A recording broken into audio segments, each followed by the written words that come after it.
नमस्कार। आज हम सिर्फ एक चुनावी नतीजे का विश्लेषण नहीं करेंगे, बल्कि हम असम के जानिया विधानसभा क्षेत्र की कहानी को परत दर परत समझने की कोशिश करेंगे। ये एक केस स्टडी है जो हमें दिखाती है कि कैसे जमीन की हकीकत, समाज की बनावट और राजनीतिक रणनीतियां मिलकर एक ऐसा नतीजा देती हैं जिसकी शायद किसी को उम्मीद ना हो। इस पूरी तस्वीर को समझने के लिए हम इसे 6 हिस्सों में देखेंगे। सबसे पहले हम जानिया की जमीन और वहां के लोगों को समझेंगे। फिर 2021 के चुनावी फैसले के पीछे जो 3 बड़े संकेत छिपे हैं, उन्हें डिकोड करेंगे। हम गहराई में जाकर जानेंगे कि आखिर ये राजनीतिक बदलाव क्यों हुआ, इसका इतिहास क्या कहता है, और आखिर में हम एक ऐसे ब्लूप्रिंट पर बात करेंगे जो सिर्फ चुनाव जीतने का नहीं, बल्कि लोगों का विश्वास वापस हासिल करने का रास्ता दिखाता है। तो चलिए शुरू करते हैं। देखिए, किसी भी चुनावी राजनीति को समझने के लिए सबसे पहले वहां की मिट्टी और लोगों की नब्ज को पकड़ना पड़ता है। जानिया को समझने के लिए हमें पहले जानिया को महसूस करना होगा। नक्शे पर यह सिर्फ एक जगह है, असम का बारपेटा जिला, विधानसभा क्षेत्र संख्या 44। लेकिन जमीन पर यह ब्रह्मपुत्र नदी के किनारे बसे लोगों की जिंदगियों का एक जीता जागता ताना बाना है। यहाँ की हर चीज, लोगों की उम्मीदें, उनके डर, उनकी रोजमर्रा की जद्दोजहद, सब कुछ इसी नदी के इर्द गिर्द घूमता है। अब जरा यहाँ के सामाजिक समीकरण को देखिए।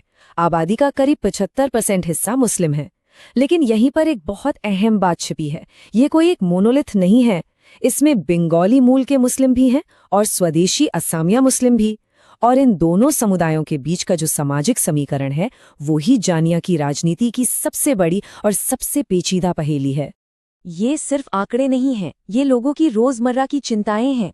अपनी नागरिकता खोने का डर, एनआरसी और सीएए को लेकर एक अनिश्चितता। हर साल ब्रह्मपुत्र का कटाव उनकी जमीनें निगल रहा है और विकास की बुनियादी जरूरतें, सड़कें, स्कूल, अस्पताल आज भी एक सपना है। जब किसी समाज में इतनी गहरी चिंताएं हों, तो समझिए कि हर वोट के पीछे एक बहुत बड़ी कहानी है। हमारे संविधान का मूल उद्देश्य ही हर नागरिक को सम्मान और सुरक्षा देना है, और जब लोगों में अपनी नागरिकता या जमीन को लेकर डर हो, तो ये सिर्फ राजनीतिक मुद्दे नहीं रह जाते हैं, ये बुनियादी मानवाधिकारों के सवाल बन जाते हैं।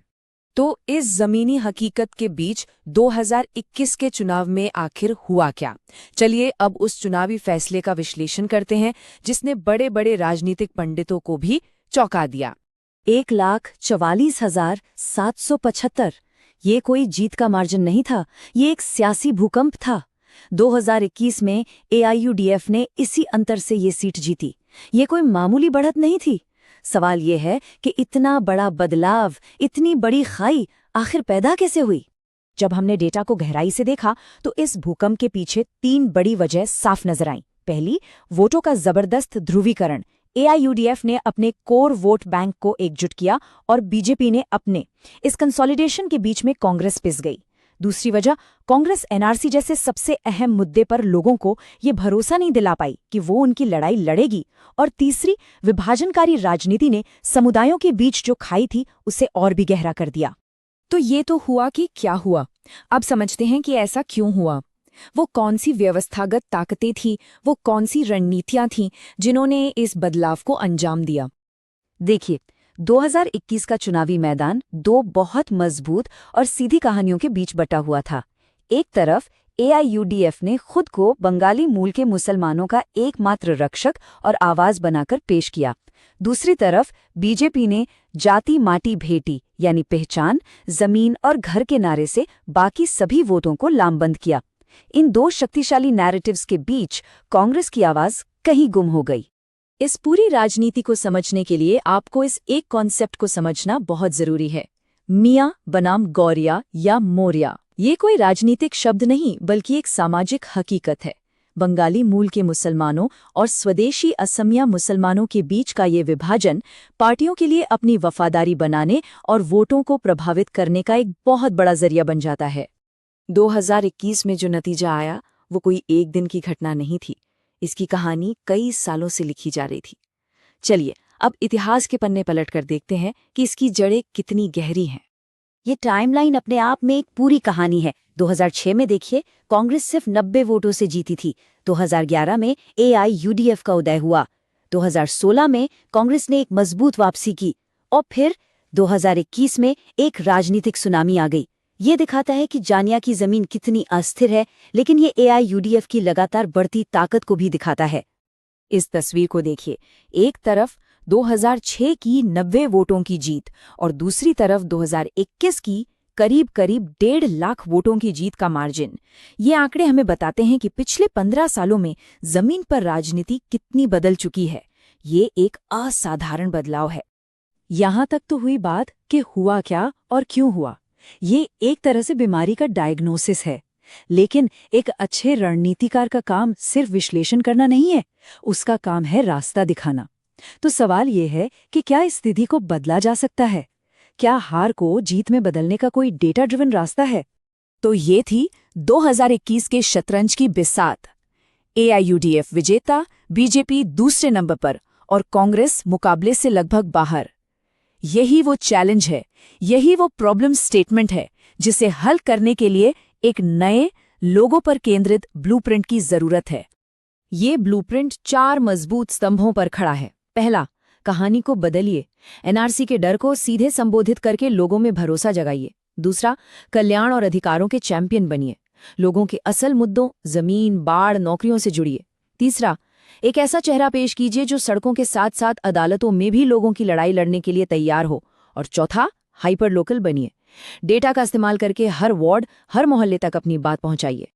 और ये सिर्फ हवाई बातें नहीं है, ये एक जमीनी एक्शन प्लान है। वोटर डेटा का इस्तेमाल करके सही वार्ड में सही नेता की रैली करवाना, महिलाओं और युवाओं के लिए अलग व्हाट्सएप नेटवर्क बनाना, कानूनी सलाहकारों की टीम तैयार करना, बड़े नेताओं को उन जगहों पर भेजना जहां उनका सबसे ज्यादा असर हो। ये सब उस 4 सूत्री रणनीति को हकीकत में बदलने के तरीके हैं। लेकिन देखिए, कोई भी रणनीति तब तक कामयाब नहीं होती जब तक उसका मकसद सिर्फ चुनाव जीतना हो। असली मकसद और असली चुनौती लोगों के साथ विश्वास का एक स्थायी रिश्ता बनाना है। ये चुनावी रणनीति से कहीं आगे की बात है। और विश्वास डेटा और रणनीति से आगे की चीज है। आज के दौर में जब डेटा का इस्तेमाल होता है तो नागरिकों की प्राइवेसी और सहमति का सम्मान करना सर्वोपरि है। भारत का डीपीडीपी कानून इसी सिद्धांत पर आधारित है। लोगों तक पहुंचने का मतलब उनकी निजी जानकारी का सम्मान करना भी है। इसी भरोसे की बुनियाद पर यह वाक्य इस पूरी रणनीति का सार है।